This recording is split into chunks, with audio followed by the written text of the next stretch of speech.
Работа с данными, работа с классификацией, регрессией. И есть такие профессии, как Data Scientist. Например, есть какая-то компания, которая занимается недвижимостью. Вы можете предугадать, какие клиенты, какие квартиры больше покупают, классифицирует его и выдает топы по продажам. В какие моменты месяцев на праздники больше продаж будет. А именно карьеру в этой сфере искусственного интеллекта как нужно построить? Ждите от меня roadmap инженера по машинному обучению в скором времени. Можешь что-нибудь про промпт-инжиниринг рассказать? Промпт-инжиниринг — это способность правильно написать запрос в какую-то нейросеть, чтобы получить максимально точный ответ.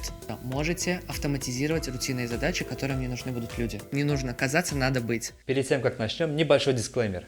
Этот подкаст был записан в прошлом году, когда мы только учились делать качественный контент, поэтому вы можете заметить плохое качество звука, да и камера в конце выключается. Также мы немножко сыровато обсуждаем. Можете заметить, как мы уже растем, с каждым контентом все лучше становится. Но тем не менее мы решили донести это видео до вас. И это видео несет в себе больше базовые знания и будет полезен тем, кто только начинает, либо интересуется машинным обучением. Короче говоря, ознакомительное видео для тех, кто начинает. В принципе, будет полезно. Но если вы ищете что-нибудь профессиональное, у нас есть целый подкаст, который мы записали с Джалалиддином Султановым. Мы сделали онлайн-звонок, и вы можете увидеть больше про machine learning. Если у вас останутся вопросы или появится желание изучить машинное обучение, наш спикер сообщил, что спокойно ответит, поможет и даже может обучит тех, кто заинтересован этой сферой. Так что удачи. Поехали. Добрый день, дорогие друзья! Сегодня у нас очередной подкаст, на этот раз про машинное обучение и искусственный интеллект. Соответственно, как это все использовать, применять в жизни, применять в своих проектах. И об этом нам поподробнее расскажет наш интересный спикер Рустам Гусейнов. Здравствуйте, приветствую вас в Эркинур. Привет, я фронтенд-разработчик с 4-летним опытом. В области машинного обучения я успел поработать в офисе Google в Сингапуре, но на удаленном формате. Также я начал заниматься машинным обучением 1,5 года назад, где стал применять его в своих фронтенд-разработках, которые значительно облегчили мне работу. Отлично, тогда начнем. Приступим с первого вопроса, а именно, что такое компьютерное зрение? Как мы знаем, это часть машинного обучения. И как это работает, какие библиотеки использовать? Компьютерное зрение стало совсем популярным в недавнее время. Это способность компьютера анализировать изображение, текста, видео и синтезировать из него на выходе нужную информацию, нужные данные. Как это происходит? Какая-то нейросеть. Она анализирует изображение и выявляет какой-то предмет. Для этого языковая модель для начала обучается. В него загружаются тысячи подобных изображений, и на основе этих данных уже эта нейросеть, она сможет выдать нам и анализировать, и распознать этот предмет. OpenCV это в 2000 году была изобретена компанией Intel. Это огромная библиотека с открытым кодом, с которой можно работать в машинном обучении, обучать свои языковые модели. Из преимуществ она кроссплатформенна, то есть подходит на Windows, Linux и macOS. Как начать изучать машинное обучение? Какие есть ресурсы для этого? Для начала мы изучаем базу. Это основа программирования. Python, C++ или Java, может какие-то другие бэкэнд языки, которые вам удобны. Но рекомендую вам изучать Python, потому что он проще по синтаксису. Дальше вам нужно будет изучить математику. Это алгебра логики, алгоритмы и азы математики, которые применяются в ЕГЭ в 11 классе. Много-много практики, работа с данными, работа с классификацией, регрессией. Основные ресурсы, которые я могу вам дать, это курсы на платформе Coursera от ABM, который я лично проходил.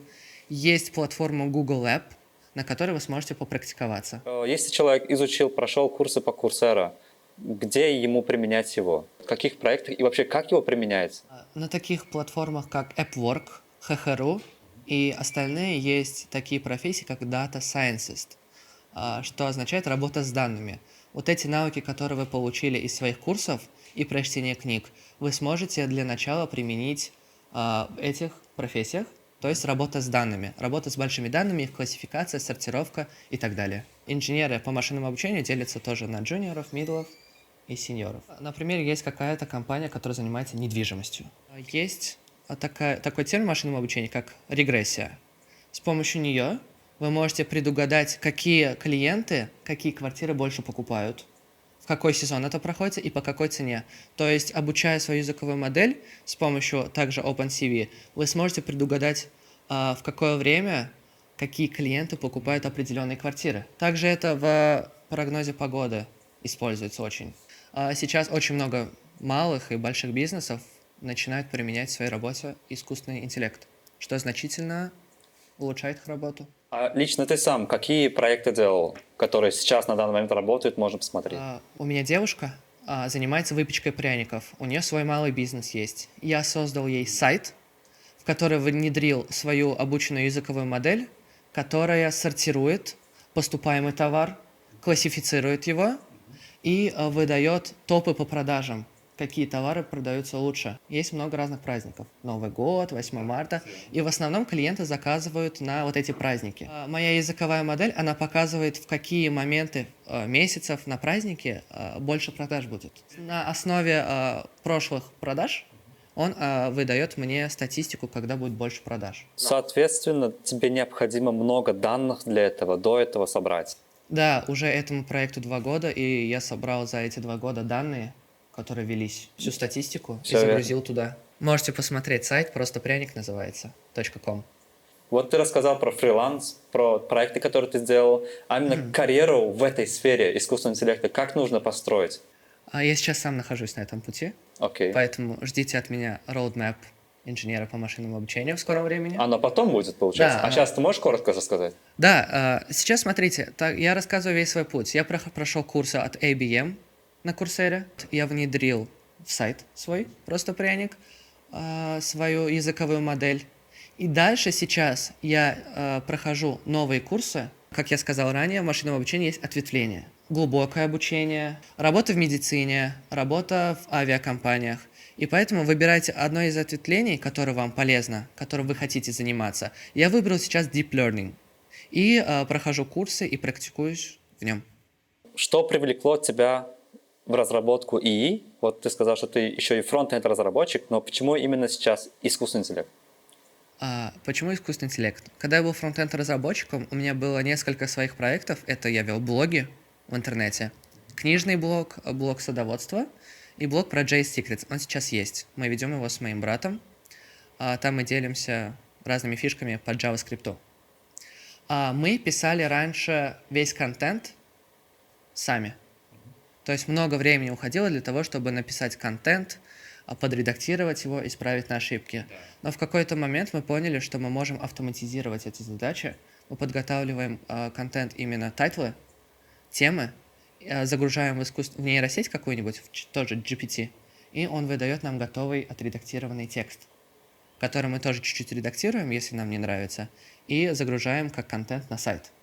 И чтобы этот текст был более-менее правильным, тем, который мы хотим получить, нужно изучать такую вещь, как prompt engineering. Можешь что-нибудь про prompt engineering рассказать? Prompt engineering — это способность правильно написать запрос в какую-то нейросеть, чтобы получить максимально точный ответ. Например, чтобы написать статью на наш сайт, недостаточно просто сказать: напиши, пожалуйста, статью на такую-то тему. Он выдаст вам, скорее всего, не подходящее для вас. Желательно, когда я пишу текст с помощью нейросетей, я загружаю туда ключевые слова. Я правильно формулирую запрос.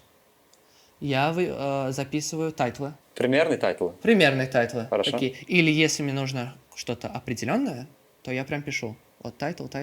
Столько-то тайтлов. Например, 6 секций.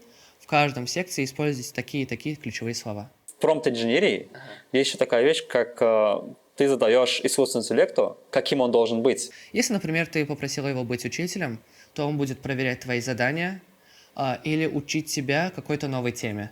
Ты просишь GPT: я хочу выучить английский за 6 месяцев. Это уже более четкий промпт, кстати. Не просто выучить английский, а ставим ему временные ограничения. 6 месяцев. И он выдает тебе полный план обучения, ссылки на всякие ресурсы, на книги, может быть, еще какие-то изображения, которые смогут помочь вам изучить. Если ты профессионал, ты загружаешь ему свой код, он анализирует как профессионал и дает советы, что можно было бы исправить. Что насчет конфиденциальности данных? Вот в этом промпте мы отправляем определенную свою информацию. Бывает то, что люди даже полную свою информацию отправляют. Нужно ли людям заботиться об этом? Куда-нибудь в базу это все собирается ли? Возникла такая проблема, что когда машинное обучение, вот эти языковые модели, они обучаются, туда поступает колоссальное количество разной информации, данные людей, изображений и так далее. И это становится лакомым кусочком для всяких хакеров, которые могут взломать эту языковую модель и получить данные разных людей. С вашей стороны, со стороны пользователей, как избежать утечки данных, для начала вам стоит всегда читать политику конфиденциальности. Если сайт какой-то сомнительный, языковая модель или нейросеть какая-то сомнительная, не стоит туда загружать свою личную информацию. Пользуйтесь только проверенными нейросетями, которым пользуются другие люди и у которых хорошие отзывы. Теперь немножко насчет навыков. Какие навыки необходимы для изучения и работы в разработке машинного обучения? Первое – это программирование. На каком из языков? Это выбирайте сами. Обязательно математика, понятие алгоритмов. И самое главное – это усидчивость. Машинное обучение, оно не простое в изучении. Нужно очень много часов потратить, чтобы углубиться туда и полноценно понимать свою сферу. Вы должны со множеством данных поработать, изучить много информации. Представьте, что ваш мозг – это какая-то языковая модель, и вы загружаете туда множество данных, и ваш мозг, как языковая модель, обучается, и уже в дальнейшем вы можете быстро анализировать разные данные, не задумываясь даже об этом. После изучения машинного обучения, искусственного интеллекта, прохождения этих курсов, какие проекты они уже смогут начать делать? Те, кто начинает в этой сфере свой путь. Проектов – это работа с базами данных в какой-то компании. Вы устраиваетесь в компанию местную, можно онлайн, и работаете с базой данных как бэкэнд-разработчик для начала. Так как это большая компания, скорее всего, там поступает множество данных о людях, о сотрудниках, и вы должны будете грамотно классифицировать и сортировать эти данные. Вот с помощью знаний машинного обучения в начальных проектах вы сможете работать с базами данных. Также можете попробовать предсказать погоду, так как данные о погоде, они есть в открытом доступе на сайтах. Вы можете создать свою языковую модель, которая предскажет прогноз погоды на следующий месяц. Существует много бизнесов, локальных даже, если мы посмотрим. Как им понять то, что им необходимо уже встраивать AI в свой бизнес? Основная проблема, с которой сталкиваются наши бизнесы, это нехватка кадров, нехватка людей, которые могут работать. С помощью нейросетей и искусственного интеллекта вы, то есть владельцы бизнеса, можете автоматизировать рутинные задачи, которым не нужны будут люди. Основной критерий и уже красный такой флаг, когда уже бизнес должен понять, что да, ему надо внедрять искусственный интеллект, машинное обучение в свои бизнесы. Вы можете записаться ко мне на консультацию, написать мне в Инстаграм или позвонить, и я могу и помогу вам понять, нужен ли вам искусственный интеллект и как автоматизировать ваши рутинные задачи. Перед заключением последний вопрос. Есть ли у тебя какой-нибудь слоган, либо цитата, которой ты вдохновляешься? Да, мой слоган он звучит на английском «Not to seem, but to be», что означает «не нужно казаться, надо быть». Если ты будешь воображать о том, что ты крутой разработчик, крутой инженер, но на реальных проектах у тебя ничего не получится, смысла в твоей деятельности нет. Лучше полноценно, уверенно идти в своей сфере, обучаться и на реальных проектах доказывать, что ты профессионал своего дела. Спасибо, что пришел сегодня к нам и ответил на данные вопросы. Также, если будут другие вопросы, спокойно задавайте в комментариях. Он выключился. Прям в конце? У тебя есть время подумать. Я сюда скажу. Спасибо, что пришел сегодня к нам, ответил на вопросы, уделил время. А также, если у вас есть дополнительные вопросы, вы спокойно можете задавать в комментариях. А также подписывайтесь, следите за обновлениями. Пока. Да, прекрасно.